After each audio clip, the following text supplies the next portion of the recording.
नमस्कार दोस्तों। आज से लगभग 80 साल पहले आज का दिन बड़ा ऐतिहासिक दिन था, क्योंकि आज के एक दिन बाद हमारा देश आजाद होने वाला था।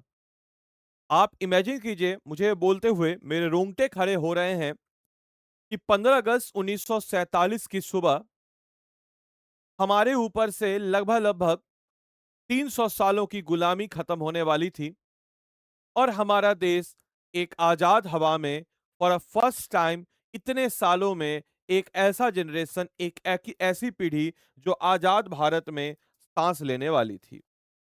इस चीज को मैं 15 अगस्त यानी कि कल की क्लास में डिस्क्लोज करूंगा।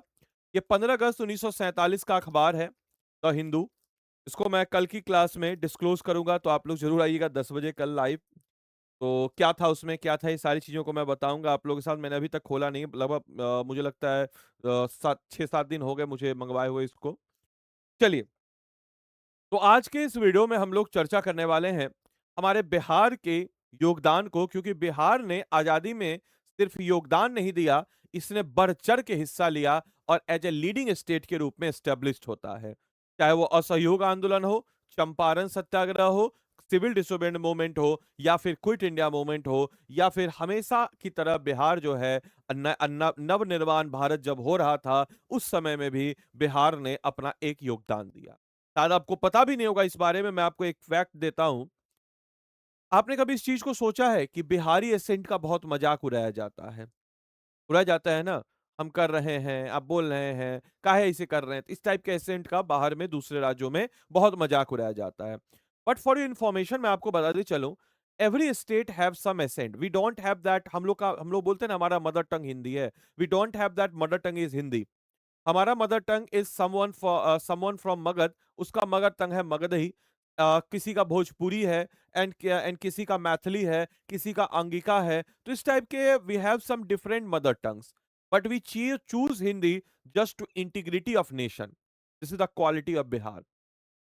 आपको मैं बताते चलूं, जब भारत आजाद हुआ था एट दैट टाइम बिहार में केवल और केवल 2% से भी कम लोगों के पास मदर टंग हिंदी था। और राइट नाउ अभी भी ये 16% लोगों के पास ही मदर टंग हिंदी है। बाकी लोगों का अगर सब उसमें जाएंगे कैटेगराइज में, तो we will find it out Magadhi, Bhojpuri, Angika, Vajjika, Maithili. लेकिन उसके बावजूद भी वी चूज हिंदी। तो कोई हक नहीं है अन्य राज्यों के लोगों को हमारा मजाक उड़ाने का हिंदी का, क्योंकि अन्य राज्य के लोग ने, अब किसी ने बंगाली चुना, किसी ने गुजराती चुना, किसी ने पंजाबी चुना, किसी ने मलयाली चुना, किसी ने तेलुगु चुना, किसी ने तमिल चुना, लेकिन हमने हिंदी चुना just to integrate the nation. This is our culture. और आज के इस वीडियो में हम लोग बिहार एक झलक के हमारे हिस्ट्री, कल्चर और इसी तरीके के सिविलाइजेशन के ऊपर चर्चा करेंगे कि आखिर ये सिविलाइजेशन, हिस्ट्री, कल्चर और सिविलाइजेशन यानी कि भारत, बिहार का इतिहास, बिहार का एक अपना सभ्यता और बिहार की संस्कृति, इन सारे पहलुओं के ऊपर हम चर्चा करेंगे। सिंस बिहार जब से आता है, चाहे हम सतपथ ब्राह्मणा की बात करें, वहां से लेकर के आज तक जो बिहार हमें नजर आता है वो किस प्रारूप में नजर आता है, और ये वीडियो जो है आपको जरूर प्राउड फील करवाएगा बीइंग एज अ बिहारी। तो स्टार्टिंग फ्रॉम द फर्स्ट, आइए जरा जानते हैं इन सारे पहलुओं के ऊपर कि आखिर बिहार का एक हिस्ट्री, बिहार का एक कल्चर, बिहार का एक सिविलाइजेशन किस प्रकार से किस पहलू के ऊपर लेकर के चलता है। तो बिहार अपने आप में एक अतीत को, एक गौरवान्वित अतीत को अपने अंदर समेटे हुए है। जहां पे हम अगर बात करते हैं तो बिहार एक ऐतिहासिक परिचय, बिहार अ हिस्टोरिकल इंट्रोडक्शन। तो बिहार भारत की उन ऐतिहासिक धरती, it is a historical land में से एक है जिसने भारतीय इतिहास, संस्कृति, रिलीजन, शिक्षा, राजनीति, हर जगह अपना गहराई प्रभाव छोड़ा है। एक एक करके सारे पहलुओं के ऊपर हम लोग अगर चर्चा करें, तो स्टार्टिंग फ्रॉम द फर्स्ट, बिल्कुल स्टार्टिंग से अगर हम लोग स्टार्ट करते हैं, तो प्राचीन के समय में जब हम बात करते हैं मगध की, या उससे भी पहले हम अगर बात करते हैं, आपको पता होगा और सतपथ ब्राह्मणा की कहानी में विदय माधवा आग के गोले का पीछा करते हुए पहुंचते हैं जिस नदी पे, उसको हम लोग कहते हैं सदा नीरा नदी। और इस सदा नीरा नदी जो कि आज के समय का गंडक रिवर है, और इस गंडक रिवर की बात जब हम लोग करते हैं, तो इसके इधर एक जगह था जिस जहां पे इन्होंने चंपा का जंगल देखा, और इसको इन्होंने कहा चंपारंक। और इसके इधर वाला एरिया जिसको हम लोग विदय आज के डेट में, मतलब उस समय कहते थे, जो आज के समय का मिथिला है, इस विदय की स्थापना की जाती है किसके द्वारा? राजा निमि के द्वारा। राजा निमि के पुत्र कौन हुए? मिठी जनक। और ये जो मिठी जनक है, ये मिठी जनक ने जनक टाइटल लेना शुरू हुआ और टोटल कहा जाता है 53 प्लस जनक हुए। और 23rd नंबर के जनक, किसी किसी किताब में 25th भी दिया है, बट 23rd मानिए। इस जनक का नाम था श्रीध्वज जनक। और ये जो श्रीध्वज जनक है, इन्हीं की पुत्री थी माता सीता। हमारे लिए तो माता सीता, बाकी देवी सीता इनकी पुत्री थी। और वहीं उन्हीं का विवाह कौशल के राजा दशरथ के पुत्र कौशल के राजा दशरथ के पुत्र श्री राम से, जो कि लॉर्ड श्री राम हमारे लिए हैं, उनसे होता है। तो ये है हमारे मिथिला का इतिहास। मिथिला अपने, या विदेह जो है, अपने विजनरी किंग्स के लिए जाना जाता था। उसके बाद दौर आता है दोस्तों महाजनपद का। महाजनपद के दौर में अगर हम बात करें, मगध, वैशाली, अंग, तीन महाजनपद का एक इंपॉर्टेंट सेंटर। विदेह अगर हम बात करते हैं, जो वज्जी महाजनपद है, गंगा नदी है, गंगा नदी के इधर जो था, ये था आपका वज्जी महाजनपद। अब ये वज्जी महाजनपद जो था, ये दुनिया का पहला रिपब्लिक था। 8 कुलों में बटा हुआ था, जिसमें से इंपॉर्टेंट कुलों की बात करें तो सबसे इंपॉर्टेंट तो विदेह हो जाएगा। दूसरा आपका इसकी राजधानी वैशाली, वज्जी। और वैशाली राजधानी की बात जब हम लोग करते हैं, तो वैशाली राजधानी को स्टेब्लिश करने वाले राजा विशाल अपने नाम पे रखा। और वहां पे एक पार्लियामेंट थी, संसद थी, जिसको कहा जाता था संथाग्रा। आपको बताते चले, ये जो संथाग्रा था, इसमें 7,707 लोगों के बैठने की व्यवस्था थी। सोचिए कितना गौरवान्वित इतिहास रहा होगा हमारे बिहार का।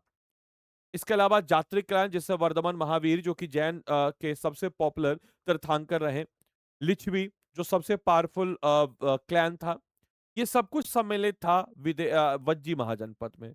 उसके बाद हम अगर बात करें, तो यहाँ पे अंग अंग का भी अपना एक इतिहास है। अंग के संस्थापक तितुक्षी।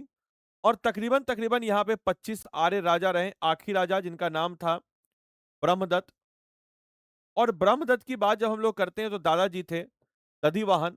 इन्हीं की बेटी या ब्रह्मदत्त की बुआ थी चांदन। और चांदन के बारे में आपको बताते चले, पहली जैन नन, जैसे हम लोग प्रजापति गौतमी के बारे में पढ़ लेते हैं कि पहली बुद्धिस्ट भिक्षुनी, तो ऐसी पहली जैन भिक्षुनी चांदन, जो कि यहीं से ताल्लुकात रखती थी। इसके अलावा मगध, मगध पे तो पूरा का पूरा भारत का इतिहास आप सबको पता है। मगध पे तो पूरा का पूरा भारत का इतिहास टिका हुआ है। और ये जो मगध है, इस मगध ने पूरे के पूरे भारत को अपनी एक नई दिशा दी। संस्थापक मगध के पुराणों के अनुसार देखा जाए, तो ऑब्वियस सी बात है, पुराणों के अनुसार अगर देखा जाए, तो बृहद डायनेस्टी के संस्थापक, बृहद डायनेस्टी से शुरू होता है। उसके बेटे हुए जरासंध, जिसका जिक्र आपको महाभारत में भी नजर आता है। भीम ने वासुदेव कृष्ण की सहायता से जरासंध का वध किया था। उसके बाद हम देखते हैं कि वहां पे चीजें चल रही होती है। आखिर राजा रिपुंजय, फिर राजा बिंबिसार। बिंबिसार को वास्तविक संस्थापक कहा जाता है, हर्यंक वंश के फाउंडर थे। उन्होंने राजगीर को बनाया, उन्होंने एक्सपेंशन पॉलिसी किया, और मगध अपने प्रकाष्ठा पे उनके समय पहुंचता है। ब्रह्मदत्त को भी उन्होंने हराया था। तो इतने सारे महाजनपद का गर रहा, और मगध से तो पूरा का पूरा हिस्ट्री जो है डिटरमाइन हुआ। आगे जाके यहाँ पे बड़े बड़े राजा, अजात शत्रु, उदयन, फिर हम बात करते हैं आपके काल अशोक, फिर महापद्मनंद, धनानंद। इसके अलावा हम बात करते हैं चंद्रगुप्त मौर्य। ऐसे बहुत सारे राजा यहाँ पे आपको देखने को नजर आते हैं, अशोक। ये सब के सब जो है मगध की धरती से ही ताल्लुकात रखते हैं।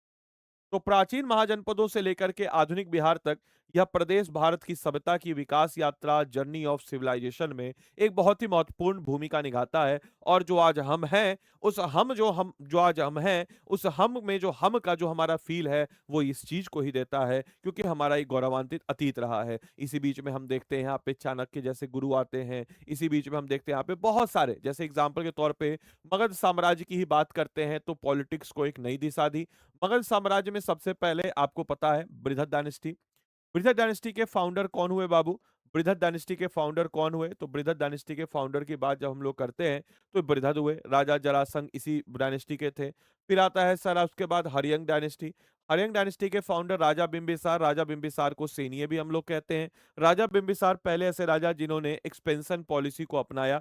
राजा बिंबिसार जो थे, इन्होंने 3 मैट्रिमोनियल अलायंसेस भी किए। इसके अलावा राजा बिंबिसार की बात करें, तो इन्होंने एक्सपेंड करते हुए अंग को अपने अंदर सम्मिलित किया। इसके बाद राजगीर को ये इनकी राजधानी थी। फिर उनके बेटे आए, उनके बेटे अजातशत्रु, जिन्होंने लिच्छवी को जीता, जिन्होंने आपके जो कौशल के राजा प्रसंजित को पूरी तरीके से हरा दिया। इसके अलावा उन्होंने जो पाटलीग्राम नाम का एक छावनी बनाया, रथ, मुसाल, महासील, कंटक जैसे हथियार हमको दिए, जो बाहुबली फिल्म में आप लोगों ने देखा होगा। तो इस टाइप के हथियार उनके बेटे हुए उदयन। उदयन जो था, वो पाटलिपुत्र को अपनी राजधानी के रूप में स्टेब्लिश करता है। और ये जो साम्राज्य है, ये साम्राज्य एकदम समझिए एक पीक पे पहुंच जाता है। Point to be noted, Udayan जो था जैन धर्म का फॉलोअर था। इसके बाद हम अगर बात करते हैं, तो इसके बाद हम लोग अगर बात करते हैं तो शिशुनाग डायनेस्टी शुरू होती है जिसके फाउंडर होते हैं शिशुनाग। शिशुनाग जो है अपनी राजधानी को वापस वैशाली शिफ्ट करते हैं। शिशुनाग डायनेस्टी के अगले राजा काल अशोक। काल अशोक क्या करते हैं तो ये अपनी राजधानी को री करते हैं पाटलिपुत्र में। उसके बाद हम बात करते हैं तो अगला डायनेस्टी आता है नंद। महापद नंद को हम लोग एकरठ कहते हैं, काली का वंशज कहते हैं, परशुराम का दूसरा अवतार कहते हैं, कलिंग पर विजय हासिल करने वाला, मगध का पहला शासक भी कहते हैं, अपने आसपास के सारे क्षेत्रों पर जीत हासिल करने वाला। महापद्मनंद के बेटे हैं धनानंद। इनके समय में अलेक्जेंडर का आक्रमण हुआ था और अलेक्जेंडर जैसा बड़ा सेनापति नेस्तोनाबूत हो गया। नेस्तोआबूत कहने का मतलब आया ही नहीं डर से, ये समझ लीजिए कि ये तो कुछ तो खास रहा होगा इनके अंदर।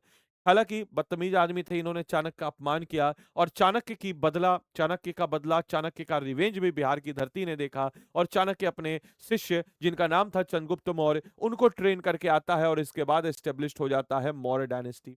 मौर्य डायनेस्टी के संस्थापक चंद्रगुप्त मौर्य। चंद्रगुप्त मौर्य के बाद आते हैं आपके बिंदुसार। बिंदुसार के बाद आते हैं अशोक। अशोक के बारे में क्या ही बताना, द ग्रेट अशोक, द महान अशोक, जिन्होंने बुद्धिज्म को अपनाया, जिन्होंने दिखाया कि इंसान जो है सुबह का भूला हुआ अगर शाम को लौटता है तो उसे भूला नहीं कहते हैं। ये भी सिखाता है हमको भारत, ये भी सिखाता है हमको बिहार। साथ ही साथ आपको बताते चलें उसके इसी बीच में इसके बाद जो है फिर से पुष्यमित्र शुंग यानी कि शुंग डायनेस्टी एस्टेब्लिश्ड होती है। शुंगा के बाद कानवा आते हैं। कानवा के बाद सतवाना का इन्फ्लुएंस और कुषाण का इन्फ्लुएंस कुछ समय के लिए रहता है और फिर आते हैं गुप्ता। और गुप्ता पीरियड को कहा जाता है golden period of Indian history, क्योंकि गुप्ता के दौर में ना सिर्फ एरिया का एक्सपेंशन हुआ, आर्ट एंड कल्चर, हिस्ट्री, इसके अलावा साइंस, टेक्नोलॉजी, हर एक पहलू में, वास्तुकला, लिटरेचर, हर एक पहलू में बिहार का एक्सपेंशन होता है। और इसीलिए गुप्ता पीरियड को आज पूरे भारत का स्वर्णिम काल कहा जाता है। और ऑब्वियस सी बात है कि ये जो है बिहार की धरती पे ही पनपा था। इसी बीच में आपको बताते चलें कि वैशाली प्राचीन गणराज्य था और गुप्ता के राजा थे जिनका नाम था कुमारगुप्त। इन्होंने आइकॉनिक एक यूनिवर्सिटी बनाई जिसको हम कहते हैं नालंदा यूनिवर्सिटी, जो कि उस समय के प्रख्यात यूनिवर्सिटियों में से एक थी और देश दुनिया से लोग यहाँ पे पढ़ने आते थे। उसके बाद वर्धन का दौर आता है, हालांकि बिहार में इनका इन्फ्लुएंस कम होता है और पाला डायनेस्टी का इन्फ्लुएंस वापस से बिहार में बढ़ता है, आखिरी बुद्धिस्ट डायनेस्टी के रूप में जानी जाती है। पाला डायनेस्टी के राजा थे धर्मपाल। इन्होंने विक्रमशिला यूनिवर्सिटी बनाया।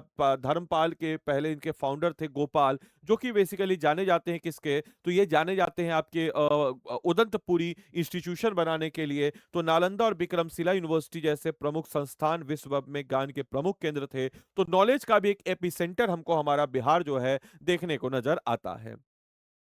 इसके बाद चीजें थोड़ा सा डिसेंट्रलाइज होती है, बिहार का थोड़ा डार्क फेज आता है जहां पे मिडावल हिस्ट्री में हम देखते हैं बिहार जो है केवल और केवल एक बैटल ग्राउंड होता है बिटवीन आपके बंगाल के अफगान्स और टर्क्स जो बैठे हुए थे दिल्ली उनके बीच में। और ये टसल काफी लंबे समय तक चलती रहती है। पूरा दिल्ली सल्तनत समझिए नेस्तोनाबूद, बिहार एक बैटलफील्ड होता है। लेकिन हाँ, उसी मिडावल हिस्ट्री में हम कह सकते हैं कि बिहार में जन्म लेता है या बिहार के मिथिला का गौरवान्वित इतिहास जन्म लेता है, जो कि कर्नाट डायनेस्टी के रूप में हमको देखने को नजर आता है।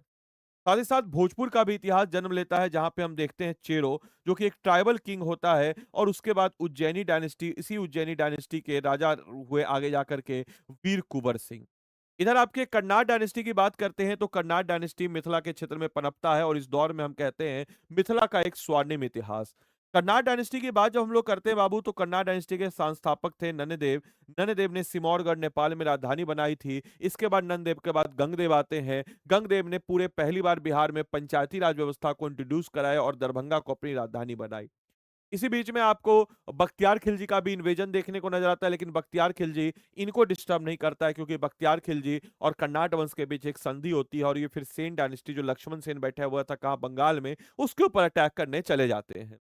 इतना ही नहीं, हम यहाँ पे देखते हैं पंजीकरण व्यवस्था या पटवारी व्यवस्था को पहली बार लाया। पंजीकरण व्यवस्था हरिसिंह देव, जिनको सोशल रिफॉर्मर ऑफ मिथिला भी हम लोग कहते हैं। इसके अलावा उसके बाद हम देखते हैं ओइनवर वंश की शुरुआत होती है। ओइनवर वंश हालांकि हरसिम देव जो है आखिरी राजा होते हैं, इंडिपेंडेंट राजा। उसके बाद तुगलक डायनेस्टी के इनडायरेक्टली रूप में फ्यूडल के रूप में स्टेब्लिश्ड होते हैं, बट स्टिल मिथिला का इतिहास इंडिपेंडेंट चल रहा होता है, जहां हम देखते हैं कि भाई ओइनवर वंश की शुरुआत होती है। ओइनवर वंश के एक बहुत ही महत्वपूर्ण राजा थे, राजा शिव सिंह। उसी शिव सिंह के अंतर्गत थे कार्यरत विद्यापति, जिनको मैथिली कवि कोकिला के नाम से भी हम लोग जानते हैं।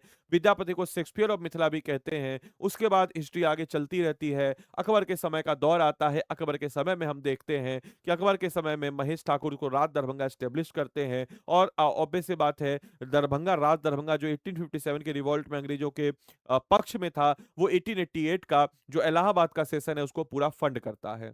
जब भारत चाइना का वार होता है तो 650 किलो का सोना भारतीय सेना को दान दे देता है। आज जहां पे आप दरभंगा एयरपोर्ट देख रहे हो, दरभंगा एयरपोर्ट को दे रहा है। पैसा तो बहुत लोगों के पास है, लेकिन देने के लिए कलेजा चाहिए, और वो कलेजा होता है राज दरभंगा के पास। जब गांधी जी आते हैं तो गांधी जी के आने के लिए ट्रेन का रास्ता बिछा देता है, ट्रेन लाइन बनवा देता है, और गांधी जी दरभंगा में इतने प्रभावित हुए वहां के तीर्थ, वहां के खादी के व्यवस्थाओं से, कि उन्होंने आधुनिक भारत का तीर्थस्थल दरभंगा को कह दिया।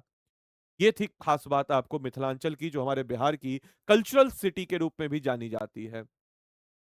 दोस्तों, आज के डेट में Kameshwari Devi, if I am not wrong, जो कि आखिरी महारानी थी दरभंगा महाराज की या दरभंगा राजघराने की, उनका देहांत हो गया है। अभी पिछले ही साल या इसी साल आई थिंक, या पिछले साल ही हुआ था, तो आप सबको पता होगा। तो this is the thing, this is the power, this is the point जो हमको यहाँ पे देखना है।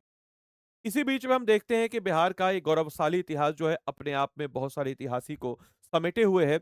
इसी बीच में मिडावल हिस्ट्री में एक ऐसा भी दौर आता है जो कि बिहार के मिडावल हिस्ट्री का एक गोल्डन पीरियड होता है, जहां पे हम देखते हैं शेरशाह सूरी, जो एक महज कर्मचारी था, कर्मचारी से ट्यूटर होते हुए ये एक साम्राज्य बना लेता है और भारत का साम्राज्य बन जाता है। शेरशाह सूरी जो जो सासाराम को अपनी सत्ता का प्रमुख केंद्र बनाता है, और एडमिनिस्ट्रेशन और सड़क व्यवस्था को, रोड सिस्टम को महत्वपूर्ण सुधार करता है, पोस्टल सिस्टम पे करता है सुधार, ट्रांसपोर्टेशन, कम्युनिकेशन, हर एक पहलू पे जबरदस्त तरीके से सुधार करता है। और कहीं ना कहीं हम कह सकते हैं कि यही सुधार आगे जा करके जन्म लेता है, जो आज का हम देखते हैं पोस्टल, जो रुपये आज हम देखते हैं नाम, ये सारी चीजों को, इसके अलावा जो कैसे चीजों को आगे बढ़ाया जाए, कैसे एडमिनिस्ट्रेशन को किया जाए, ये सब कुछ शेरशाह सूरी से हमको सीखने को मिलता है।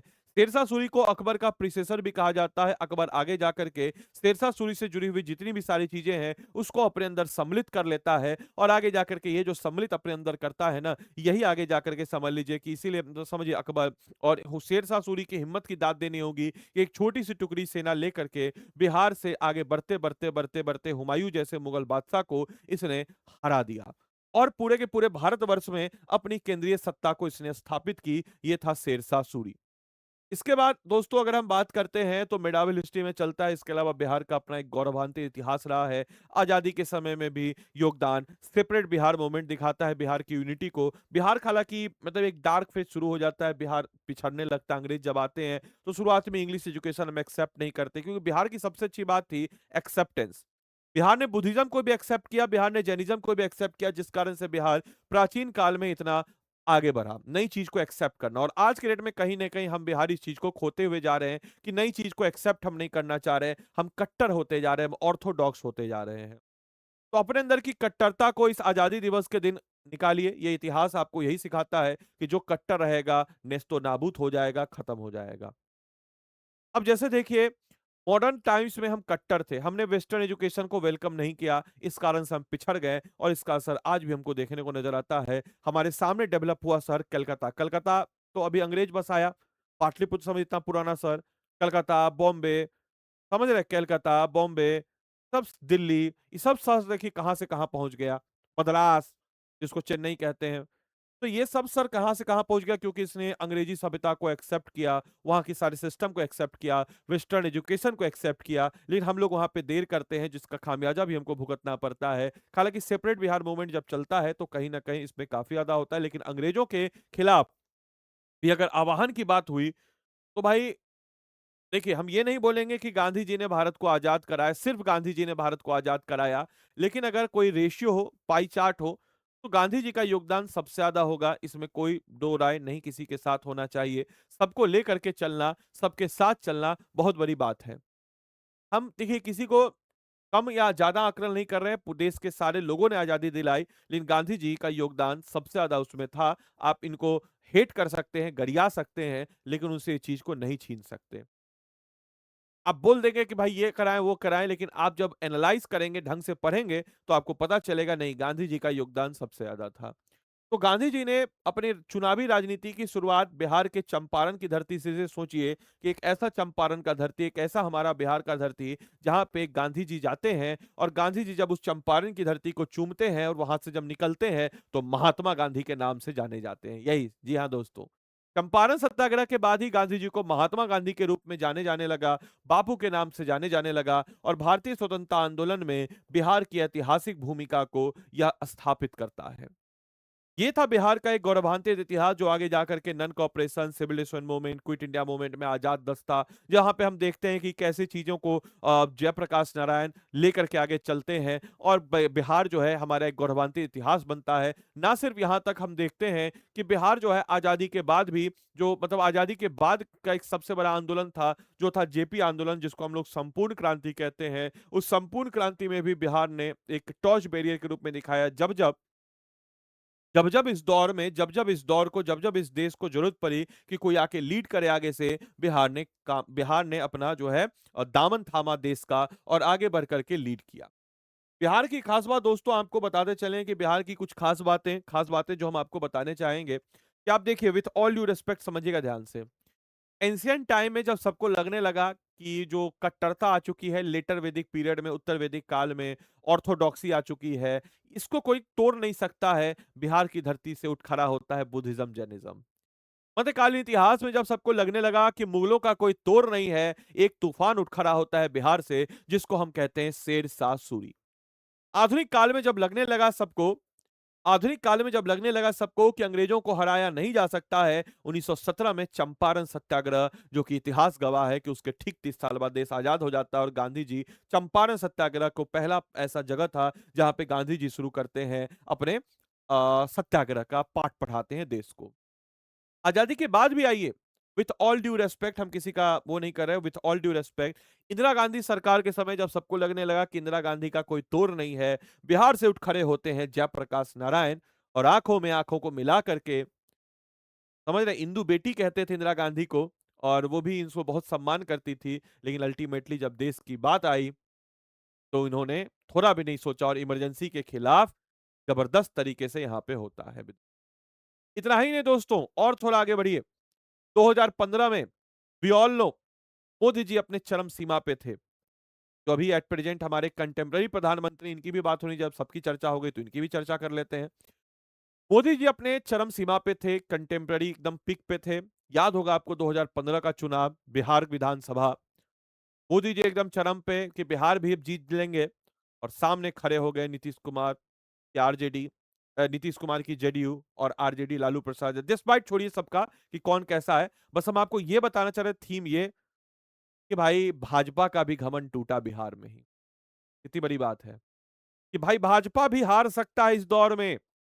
इस दौर में भाजपा भी हार सकता है बड़े राज्यों में। ये घमंड तोड़ने वाला कौन? बिहार। बिहार जो है ना, बहुत खास बात है, जब आपको लगने लगता है बिहार को समझ गए, बिहार पलटी मार देता है। यही है बिहार का इतिहास, यही है बिहार का दर्शन। अब आइए थोड़ा सा बिहार में रिलीजन फिलॉसफी की बात करते हैं। तो बुद्धिज्म और जैन की भूमिका के रूप में बिहार एक विशेष पहचान रखता है। बोध गया, जो कि भगवान बुद्ध की ज्ञान प्राप्ति, भगवान बुद्ध को इनलाइटमेंट यहीं पे मिलता है। राजगीर, जहाँ पे बौद्ध और जैन परंपराओं का एक महत्वपूर्ण केंद्र है। वैशाली, जो कि भगवान महावीर की जन्मभूमि, बर्थ प्लेस, और साथ ही साथ गौतम या बौद्ध दर्शन का महत्वपूर्ण केंद्र है। वैशाली वो स्थान है जहाँ पे गौतम बुद्ध ने अपना आखिरी मॉनसून जो है स्पेंड किया था। पावापुरी, भगवान महावीर का निर्वाण स्थल, जहाँ पे भगवान महावीर यानी कि 24वें जैन तीर्थंकर ने अपने शरीर को त्यागा था। तो ये भी कुछ पॉइंट्स हैं। इतना ही नहीं, अगर हम बात करें हमारे बिहार की संस्कृति के बारे में, तो बिहार की संस्कृति भी अपने आप में बहुत सारे इतिहास को समेटे हुए है। सोनपुर का मेला, जिसके बारे में कहा जाता है कि यह मौर्य समय से ही चला आ रहा मेला है, ऐतिहासिक और प्रसिद्ध पशु मेला सोनपुर का, हिस्टोरिकल, इसको हरिहर मेला भी कहते हैं। समझे कितनी बड़ी बात है, यहाँ हरि भी हैं और हर भी हैं। हरि मतलब हुए भगवान विष्णु, और हर मतलब हुए हर हर महादेव।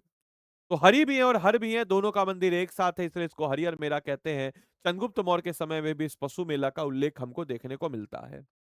छठ पूजा के बारे में क्या ही करना, बिहार का सबसे प्रसिद्ध लोक पर्व छठ पूजा, मोस्ट फेमस फोक फेस्टिवल के रूप में जाना जाता है। ये छठ पूजा, ना सिर्फ हम कह सकते हैं कि ये छठ पूजा ना सिर्फ दिखाता है एक हार्वेस्टिंग फेस्टिवल को, ये बिहार के कल्चर, बिहार की संस्कृति और बिहार के आइकॉनिक चीजों को दिखाता है, समझाता है।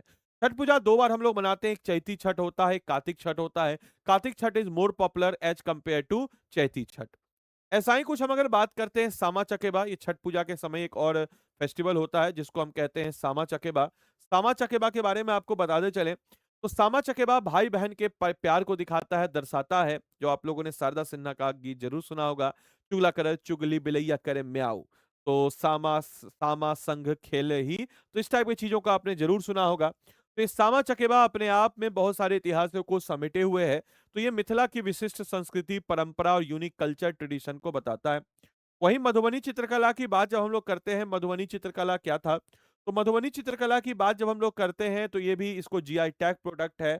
और बिहार के खासकर मधुबनी के और खासकर एंशियंट समझिए कि कल्चर को, सिविलाइजेशन को दर्शाते हुए नजर आता है। और मिथिला की विश्व प्रसिद्ध कला, नृत्य और डांस की बात करते हैं, जट जटिन डांस, झिझिया डांस और कजरी डांस यहाँ की प्रमुख लोक कलाएं हैं, जो कि बिहार के इन कलाओं को, इन संस्कृतियों को बहुत ही अच्छे तरीके से समझाता है।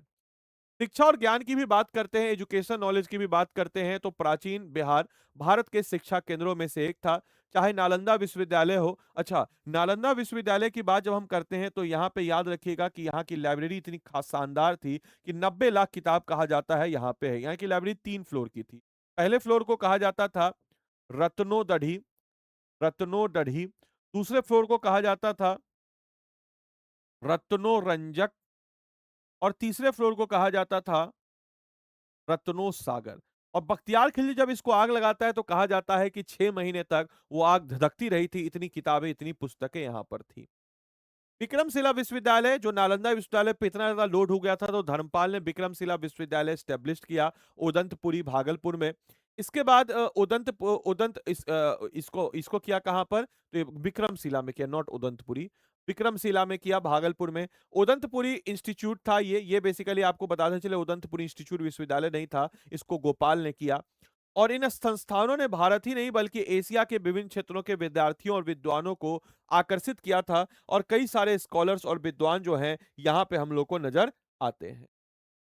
बिहार अगर हम आज की बात करते हैं तो आज बिहार क्या है, तो हम लोगों ने इतने गौरवान्वित इतिहास को, गौरवान्वित कल्चर को, गौरवान्वित हमारे सिविलाइजेशन को देखा। आज बिहार क्या है हम आपसे पूछते हैं, एक मीम्स नहीं है, ये पहले अमेरिका बोलता था कि कौन है तू, आज हम बोलते हैं तू क्या है। हालांकि फर्जी मीम्स है, आज भी अमेरिका ही बोलता है लेकिन चलिए आइए छोड़िए। तो बिहार आज और निष्कर्ष, तो बिहार टुडे एंड कंक्लूजन। तो आज का बिहार क्या जाना जाता है, आज का बिहार एग्रीगेरियन स्टेट है। आज का बिहार लीची का सबसे ज्यादा प्रोडक्शन करने वाला स्टेट है। आज का बिहार मखाना का प्रोडक्शन सबसे ज्यादा करने वाला स्टेट है। आज का बिहार मशरूम का प्रोडक्शन सबसे ज्यादा करने वाला स्टेट है। आज का बिहार अनाज के भंडार में, यानी कि अनाज की बात करते हैं तो पूरे भारत में चौथे या पांचवें नंबर पे रहता है। और अगर हम बात करते हैं फल की, तो फल में बिहार हमारा छठे नंबर पे रहता है। सब्जी की बात करते हैं तो पांचवें नंबर पे रहता है। आज का बिहार अगर हम बात करें तो हमको नजर आता है एक एग्रीगेरियन इकोनॉमी में, जहां पे बहुत ज्यादा पोटेंशियल है एक एग्रीकल्चर प्रोडक्ट का, एग्रो बेस्ड इंडस्ट्री का। वो बात अलग है कि हमारे नेतागण उस पोटेंशियल का ढंग से इस्तेमाल नहीं कर पा रहे हैं। आज का बिहार युवा शक्ति का प्रतीक है। आप किसी भी डिपार्टमेंट में चले जाएं, किसी भी संस्था में चले जाएं, सरकारी हो गैर सरकारी हो, मतलब समझिए टॉप से लेके बॉटम तक। रिक्शा वाला तो सबको दिख जाता है क्योंकि आम जनता की पहुंच वहीं तक है, लेकिन जो हाई क्लास के लोग हैं उनकी पहुंच हाई क्लास तक है, तो हाई क्लास में भी आपको बिहारी नजर आता है। आम जनता गरीब है तो उसको नजर आता है कि रिक्शा वाला सब बिहार ही है, क्योंकि उसका डील रिक्शा वाला से हो रहा है। अब जिसका डील हो रहा है बड़े बड़े कंपनी के सीईओ से, बड़े बड़े कंपनी के एम्प्लॉय से, डायरेक्टर से, उनके बड़े उच्च कोटि के पदाधिकारियों से, सरकारी कर्मचारी के पदाधिकारियों से, तो जिनका डील होगा वही ना बोलेंगे कि भाई ये तो बिहारी है। बाकी गरीब लोग का डील रिक्शा वाला से हो रहा है तो उसको लगता है सब बिहारी है। तो जो बोले कि रिक्शा बिहारी सब रिक्शा वाला होता है, बोले कि तुम्हारा यही औकात है, तुम्हारा यही लेवल है, इसीलिए। ये तो आपका लेवल अगर होगा उच्च कोटि तक जाने का तो वहां पे भी आपको बिहारी नजर आएगा। तो कभी बोले कोई तो उसको जरूर इस पलट के जवाब दीजिएगा। बिहार जाना जाता है अपने यूथ पावर के लिए। आप सब लोग यूथ हैं, आप सब लोग जान रहे समझ रहे, कल के डेट में आप सब लोग कहीं ना कहीं सेटल होइएगा।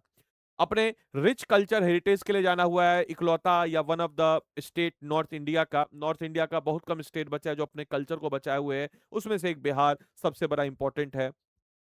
ऐतिहासिक पर्यटन यानी कि हिस्टोरिकल टूरिज्म के लिए भी जाना जा रहा है। तेजी से विकसित हुए बुनियादी ढांचे, बहुत तेजी से यहाँ पे बुनियादी ढांचे विकसित हो रहे हैं। इसके लिए भी हमारा बिहार जो है जाना जा रहा है। तो बिहार केवल एक राज्य नहीं बल्कि भारतीय इतिहास, संस्कृति और सभ्यता की एक जीवंत कहानी है। तो Bihar is not just a state but a living story of Indian history, culture and as well as civilization. ये मैंने एक स्लाइड में पूरा का पूरा कहानी कर दिया है। तो ये जो आपको पीपीटी है, पीपीटी हम शेयर कर देंगे। आप मतलब कि देख लीजिएगा, इसमें एक ही स्लाइड में पूरा का पूरा जितना भी कहानी हम बताएं उसको मतलब समझिए कि एक जगह आपको करना चाहें तो आप उसको एक जगह कर सकते हैं। क्लास की पीडीएफ आपको इस व्हाट्सएप चैनल या फिर ये जो टेलीग्राम चैनल आप देख रहे हैं यहाँ पे आपको मिल जाएगी। अपार्ट फ्रॉम दैट आप इसको स्कैन कर लीजिए, व्हाट्सएप चैनल या टेलीग्राम चैनल है इसको आप स्कैन कर लीजिए। इसके अलावा मेरे भाई, आप में से कोई भी जन अगर हमारे पेड कोर्स के साथ इनरोल करना चाहता है तो पेड कोर्स के साथ कैसे इनरोल करेगा? तो हमारे पास कौन-कौन से पेड कोर्सेज हैं।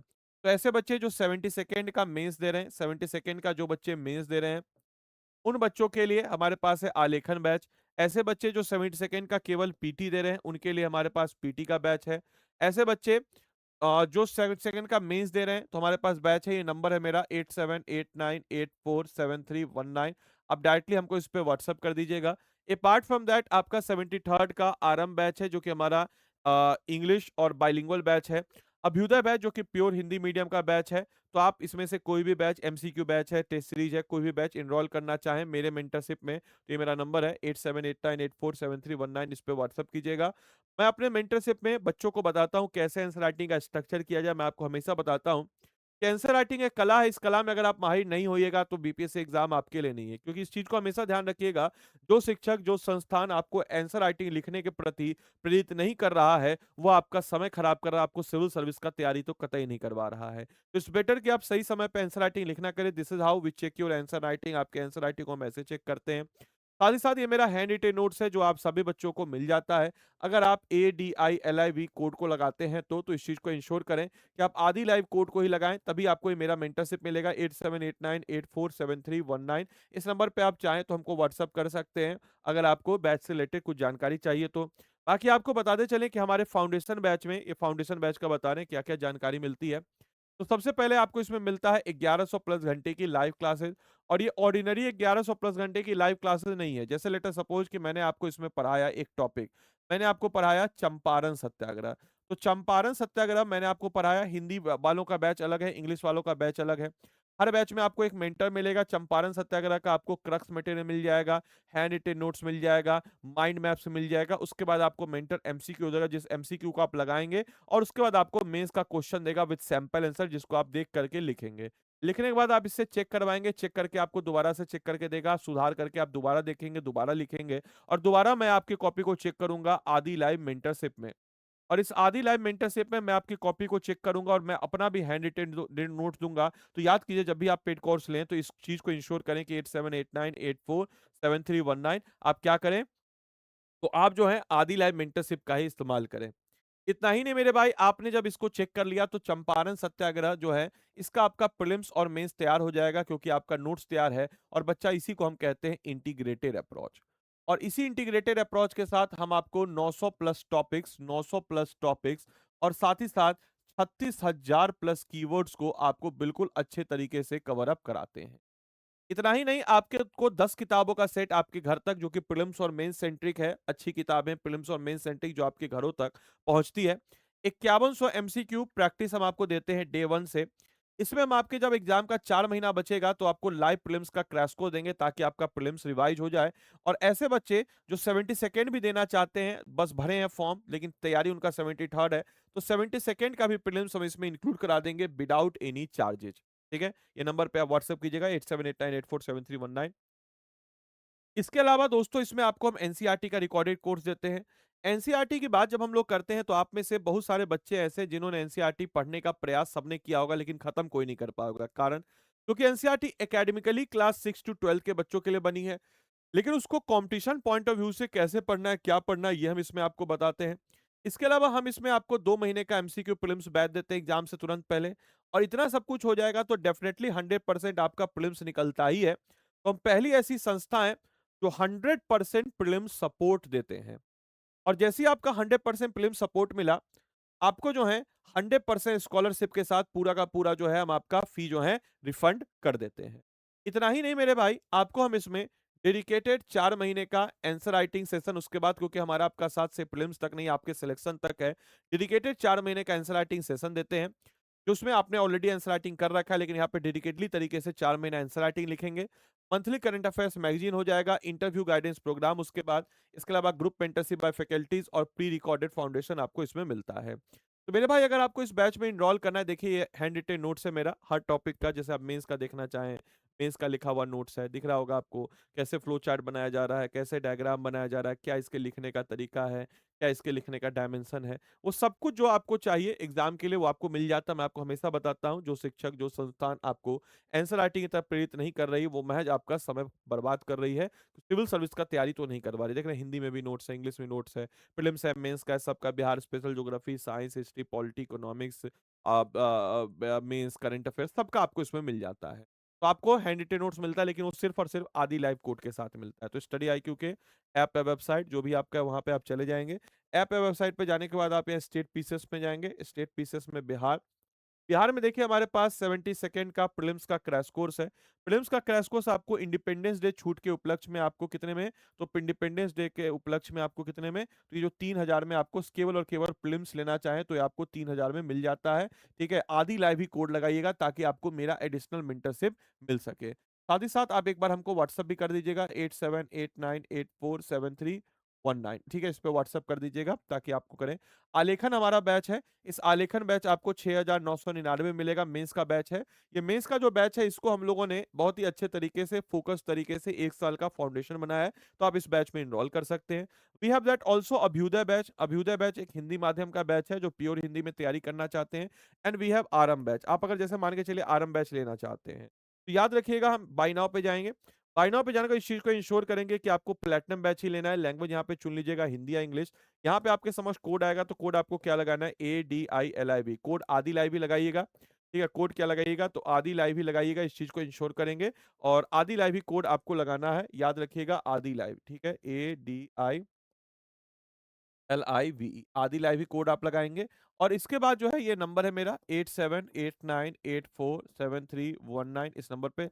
प्राइस देखिए रोज थोड़ा डायनेमिक तरीके से बढ़ रहा है, तो इस चीज को इंश्योर करेंगे कि जल्द से जल्द एडमिशन लें, इनरोल लें। हालांकि थोड़ा बढ़ गया है, तो हम बोलेंगे टीम से रिक्वेस्ट थोड़ा करेंगे, अगर आपको थोड़ा डिस्काउंट चाहिए तो बता दीजिएगा, 8789847319, इस पे आप हमको व्हाट्सअप कर दीजिएगा। क्या व्हाट्सअप कीजिएगा, याद रखिएगा, अपना नाम और अपना medium if you are interested for, name और अपना medium if you are interested for 73rd या 74 या उसके बियॉन्ड बीपीएससी के लिए इंटरेस्टेड आप हैं तो। ठीक है, क्लियर है। प्राइस बढ़ जाएगा फिर से, तो ऑब्वियस बात, जैसा अभी वेबसाइट पे ज्यादा दिख रहा है, हम थोड़ा इसमें कम कराने की कोशिश करेंगे। बाकी चलिए मिलता है अगले सेशन में, तब तक के लिए सारे बच्चों को bye bye, take care, thank you and thanks for watching this session, thank you.